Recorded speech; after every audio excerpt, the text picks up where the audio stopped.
বিসমিল্লাহির রহমানির রহিম। সম্মানিত দর্শক, প্রিয় দেশবাসী, যে যেখান থেকে দেখছেন প্রত্যেককে জানাচ্ছি আন্তরিক শুভেচ্ছা অভিনন্দন। ডিপিসি টেলিভিশন এবারের পর্বে একটি ব্যতিক্রমী পর্ব আমরা নিয়ে এসেছি আপনাদের সামনে। আমরা এখন এসেছি একটি ছাগলের খামারে। এই ছাগলের খামারটি দীর্ঘ বছর যাবৎ যে মানুষটি পরিচালনা করে যাচ্ছেন, অত্র এলাকায় তার অত্যন্ত সুনাম রয়েছেন। দীর্ঘ অভিজ্ঞ এই মানুষটির সাথে আজকে আমরা কথা বলবো। আমাদের সকলের প্রিয় অতি শ্রদ্ধাভাজন মানুষ জনাব বাবুল হোসেন ভাই। আসসালামু আলাইকুম রহমতুল্লাহি ওয়া বারাকাতুহু। ওয়ালাইকুম আসসালাম ওয়া রাহমাতুল্লাহি ওয়া বারাকাতুহু। জি বাবুল ভাই, আপনি কেমন আছেন? আলহামদুলিল্লাহ ভালো। আমরা আসলে এলাকার বিভিন্ন মানুষদের সাথে আলাপ আলোচনা করে বুঝতে পারলাম আপনি দীর্ঘদিন থেকে এই খামারটি পরিচালনা করে আসছেন। জি। কতদিন যাবত আপনার এই খামারটি? আমার খামার প্রায় 20-25 বছর, 20-25 বছর হবে। বিগত 20-25 বছর যাবত আপনি এই খামারের সাথে সম্পৃক্ত। জি, তাই তো জি। অনেক একজন অভিজ্ঞ একজন মানুষ আপনি। জি। এখন আপনার খামারে কতগুলা বিভিন্ন প্রজাতির কয়টা ছাগল নিয়ে আপনি আপনার খামারটি পরিচালিত হচ্ছে? আমার ধরেন 4-5 জাতের 4-5 প্রজাতির ছাগল নিয়ে আপনার খামারটি পরিচালনা হচ্ছেন। আসলে খামার আমরা অনেক সময় প্যাটেনিং এবং ডেইরি খামারের বিষয়ে অনেকের কাছ থেকে পরামর্শ পাই, কিন্তু ছাগলের খামারের পরামর্শটা আসলে পাওয়ার মতো সেরকম লোকের সংখ্যা আমাদের সমাজে খুবই কম। আমরা দেখতে পাচ্ছি ছাগলের শেডগুলো কিন্তু একটু ভিন্নাঙ্গিকে করতে হয়, তাই না? জি জি জি জি জি। এই বিষয়ে যদি আপনি একটু বাকিদের উদ্দেশ্যে পরামর্শ দিতেন। পরামর্শ বলতে ধরেন ছাগলের খানা আমি তো ধরেন পাতা খাওয়াই। জি জি। তখন অনেকের আবার ঘাস হইলেও সুবিধা। ঘাস এখন এই ঘাস করার মতো আসলে আমার জায়গা নাই। জায়গা নাই? না না, আমার ঘাস করার মতো জায়গা নাই, কারণ আমি ওই পাতা সংগ্রহ করি, পাতা খাওয়াই। আপনি কি সরকার তো বিভিন্ন ভাবে এরকম কৃষি উদ্যোক্তাদেরকে, চাষিদেরকে বা খামারিদেরকে বীজ, সার, কীটনাশক দিয়ে থাকে ঘাস উৎপাদনের জন্য, আপনি কি এই ধরনের কিছু সরকারের কাছ থেকে প্রত্যাশা করেন?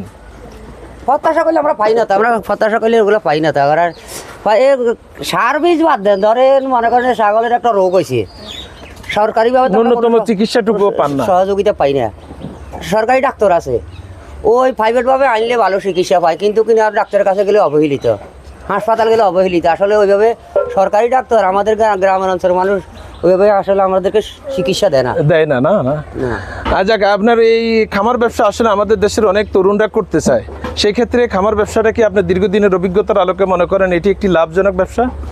ইনশাল্লাহ আমার জন্য লাভজনক, আর বাকিরা কি জানে জানি না। সঠিকভাবে খামার পরিচালনা করতে পারলে, নিজে শ্রম দিতে পারলে এটি প্রকৃত অর্থে লাভজনক নাকি? নিজে কাটতে হলে, শ্রম দিতে হলে ইনশাল্লাহ আমি ছাগল পালি আল্লাহর রহমতে লাভবান হয়েছি।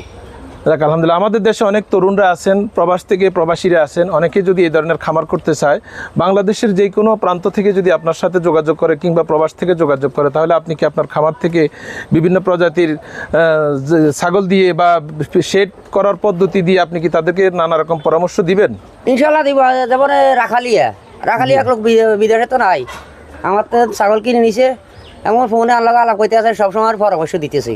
কোন সময় রোগ টোগ হইলে, নানা রকম রোগ ব্যাধি হইলে আসলে হাইলতে আমার অভিজ্ঞতা গেছে, আর ডাক্তার লাগে না। ইনশাল্লাহ ওই আমি টুকিটাকি ডাক্তারের চিকিৎসার ব্যাপারটা আপনার ধারণা আছে।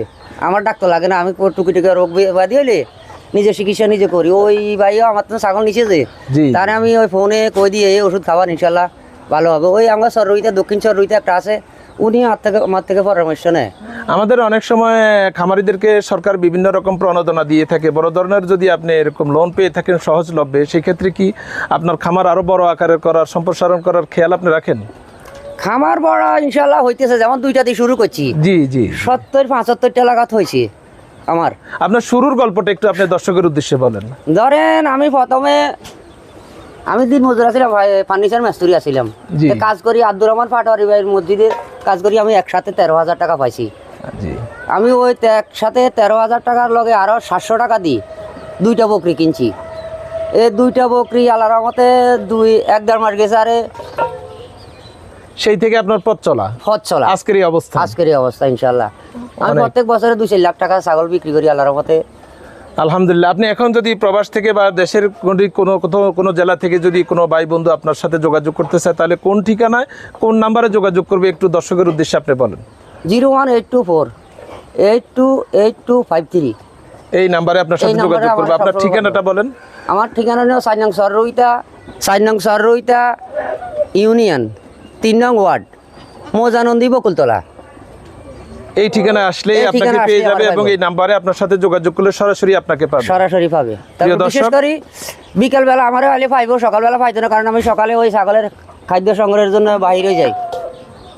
প্রিয় দর্শক, আমরা দীর্ঘ সময় নিয়ে আমাদের অত্যন্ত প্রিয় মানুষ জনাব বাবুল হোসেন সাহেবের সাথে আমরা কথা বলেছি। তিনি আর খামারের তথ্য উপাত্তের আলোকে তিনি আমাদেরকে নানা রকম পরামর্শ প্রদান করেছেন।